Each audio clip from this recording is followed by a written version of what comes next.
PoK यानी Pakistan occupied Kashmir, वो इलाका जिसे पाकिस्तान ने हमेशा भारत के खिलाफ साजिशों का अड्डा बनाया। आतंकवादियों की ट्रेनिंग से लेकर सीमा पार हमलों तक और अंतर्राष्ट्रीय मंचों पर भारत को बदनाम करने की कोशिशों तक, हर गंदी हरकत की जड़ यही रही। लेकिन इस बार भारत ने तय कर लिया, अब बहुत हो चुका, अब पीओके को आजाद कराना है, लेकिन युद्ध के मैदान में नहीं, बल्कि कूटनीति, आर्थिक दबाव और रणनीतिक दूरदर्शिता के दम पर। पाकिस्तान अब पूरी तरह से अकेला पड़ चुका है और भारत की नई रणनीति ने साफ कर दिया है कि पीओके पर भारत का कब्जा अब सिर्फ समय की बात है।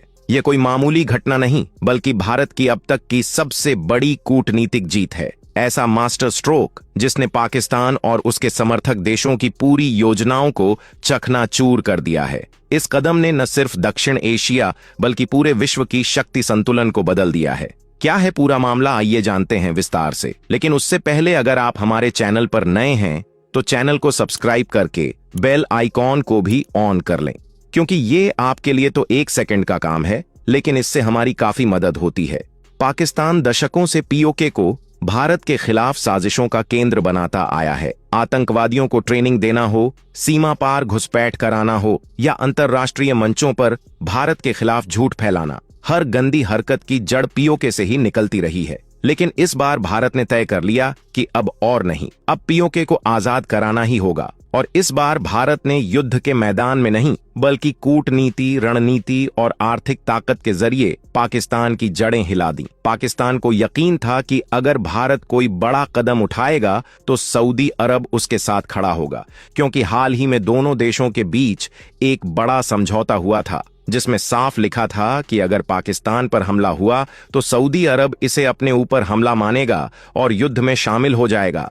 पाकिस्तान ने इसी समझौते को अपनी सबसे बड़ी ढाल मान लिया था। उसे लगा कि अगर भारत पीओके पर कार्रवाई करेगा तो सऊदी अरब तलवार लेकर मैदान में उतर आएगा और भारत पर दबाव बना देगा। लेकिन भारत ने ऐसी चाल चली जिसने पूरा खेल ही पलट दिया। भारत ने पहला वार सऊदी अरब की सबसे बड़ी कमजोरी तेल पर किया। भारत सऊदी तेल का सबसे बड़ा खरीदार है। भारत ने अचानक सऊदी से तेल की खरीद घटानी शुरू की और रूस व नाइजीरिया जैसे देशों से नए समझौते कर लिए।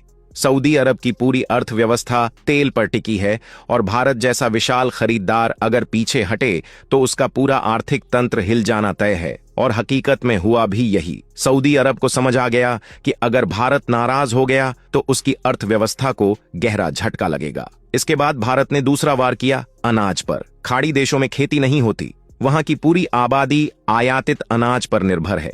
भारत अरब देशों का गेहूं, चावल और दालों का सबसे बड़ा आपूर्तिकर्ता है। भारत ने संकेत दिए कि वह निर्यात में कटौती कर सकता है। इन संकेतों से गल्फ देशों में हड़कंप मच गया। डर साफ था, अगर भारत ने सप्लाई रोकी तो इन देशों में भूख, महंगाई और दंगे शुरू हो जाएंगे। सऊदी अरब के पास अब कोई विकल्प नहीं था। उसने पाकिस्तान के साथ हुआ समझौता संसद में खारिज कर दिया। यह खबर पाकिस्तान के लिए बिजली गिरने जैसी थी। उसके टीवी चैनलों पर हाहाकार मच गया। नेता सऊदी अरब को गद्दार कहने लगे। विदेश मंत्री कैमरे के सामने आकर चिल्लाने लगे कि सऊदी अरब ने हमें धोखा दिया है। लेकिन असली सच्चाई यह थी कि भारत की रणनीति के सामने सभी झुक गए। पाकिस्तान को लगा था कि मुस्लिम जगत उसके साथ खड़ा होगा, लेकिन हकीकत में वह अकेला रह गया। जैसे ही सऊदी अरब ने पाकिस्तान का साथ छोड़ा, पाकिस्तानी राजनीति में भूकंप आ गया। संसद से लेकर गलियों तक एक ही सवाल गूंजने लगा, अब पाकिस्तान का क्या होगा?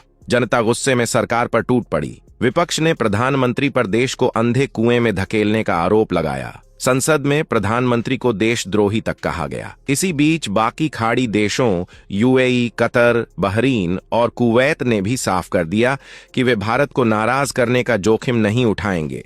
इन देशों की अर्थव्यवस्था भी भारतीय व्यापार और वहां काम कर रहे लाखों भारतीयों पर टिकी है। अगर भारत इनसे दूरी बना ले तो इनकी स्थिति सऊदी अरब से भी खराब हो जाएगी। इस कदम ने दुनिया को साफ संकेत दिया कि गल्फ देश अब भारत की तरफ झुक चुके हैं और पाकिस्तान को किनारे कर रहे हैं। भारत ने बिना एक भी गोली चलाए पाकिस्तान की पूरी रणनीति को तोड़ दिया। यही है भारत की नई ताकत, आक्रामक कूटनीति और रणनीतिक दूरदर्शिता। पाकिस्तान की उम्मीदें सिर्फ गल्फ देशों पर नहीं थीं, वह चीन और तुर्की से भी समर्थन की आस लगाए बैठा था। लेकिन भारत ने पहले से ही एशिया में व्यापार और निवेश का ऐसा जाल बुन दिया था कि पाकिस्तान को कहीं से भी सहारा नहीं मिल सका। पाकिस्तान ने सोचा था कि वह आतंकवाद और जियोपॉलिटिकल दबाव से भारत को झुका देगा, लेकिन भारत ने अंतर्राष्ट्रीय मंचों पर पीओके की स्थिति और पाकिस्तान की नीतियों को उजागर किया। संयुक्त राष्ट्र और सुरक्षा परिषद में भारत ने यह स्पष्ट कर दिया कि आतंकवाद को अब किसी भी कीमत पर बर्दाश्त नहीं किया जाएगा। भारत की आक्रामक नीति ने पाकिस्तान की विदेश नीति को पूरी तरह नाकाम कर दिया। भारत ने अपने रणनीतिक साझेदारों रूस, नाइजीरिया और अन्य देशों के साथ ऊर्जा और सुरक्षा समझौते मजबूत किए। इससे भारत की ऊर्जा सुरक्षा पक्की हुई और सऊदी अरब पर निर्भरता कम हो गई। चीन को भी भारत की आर्थिक ताकत और अंतर्राष्ट्रीय प्रभाव देखकर झुकना पड़ा। विदेशी निवेशक पाकिस्तान से भागकर भारत में निवेश करने लगे। भारत ने न सिर्फ सैन्य ताकत से बल्कि आर्थिक और कूटनीतिक शक्ति से यह साबित कर दिया कि बिना युद्ध लड़े भी दुश्मन को घुटनों पर लाया जा सकता है। भारत ने सांस्कृतिक और मीडिया कूटनीति का भी पूरा इस्तेमाल किया। अंतर्राष्ट्रीय मीडिया और सोशल प्लेटफॉर्म्स पर भारत ने पाकिस्तान की नीतियों को आतंकवाद की जड़ के रूप में पेश किया, जिससे पाकिस्तान की छवि और भी खराब हो गई। अब पाकिस्तान के पास न सैन्य समर्थन बचा, न आर्थिक सहारा और न ही राजनीतिक आधार। उसकी सरकार लड़खड़ा रही है, जनता सड़कों पर है और विपक्ष खुलकर हमला कर रहा है। वहीं भारत लगातार अपनी आंतरिक और वैश्विक स्थिति को मजबूत कर रहा है। तेज आर्थिक विकास, तकनीकी प्रगति और वैश्विक निवेश का केंद्र बनकर गल्फ देशों ने साफ कर दिया कि वे पाकिस्तान के तथाकथित मुस्लिम नाटो जैसे किसी भ्रम में शामिल नहीं होंगे। भारत की ताकत अब केवल हथियारों में नहीं, बल्कि रणनीति, कूटनीति और आर्थिक शक्ति में है। आज पूरी दुनिया भारत को एक नई वैश्विक ताकत के रूप में देख रही है। एक ऐसी ताकत जो न सिर्फ एशिया बल्कि पूरे विश्व की राजनीति की दिशा तय कर रही है। भारत ने बिना युद्ध लड़े पाकिस्तान और उसके समर्थकों को अकेला कर दिया। यह जीत सिर्फ एक देश की नहीं, बल्कि उस सोच, दूरदर्शिता और रणनीति की जीत है जिसने पूरी दुनिया को झुका दिया है। भारत अब पीओके को भारत में शामिल करने की दिशा में भी काम कर रहा है। पीओके में इन दिनों दंगे भड़क रहे हैं। वहां के लोग अपनी सरकार से सवाल कर रहे हैं कि हमें रोजगार क्यों नहीं मिल रहा। भारत में मौजूद कश्मीर में तो लोग खुशी से रह रहे हैं, तो फिर हम क्यों नहीं रह सकते।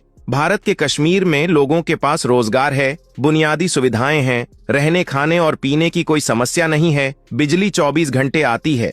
जबकि पीओके में पूरे दिन में 24 मिनट भी आ जाए तो लगता है कि आज बिजली बहुत देर रुक गई। अपने अधिकारों की मांग पर वहां दंगे भड़के, लेकिन सरकार ने सेना वहां पर भेजकर उन्हें जबरदस्ती सब शांत कराने की कोशिश की। मीडिया वालों को कवरेज करने से रोका गया, लोगों पर अत्याचार हुए। इसीलिए लोग पीओके को भारत में शामिल कराने की मांग कर रहे हैं। वैसे इस पूरे मामले पर आपका क्या कहना है? कमेंट सेक्शन में अपनी राय जरूर दें।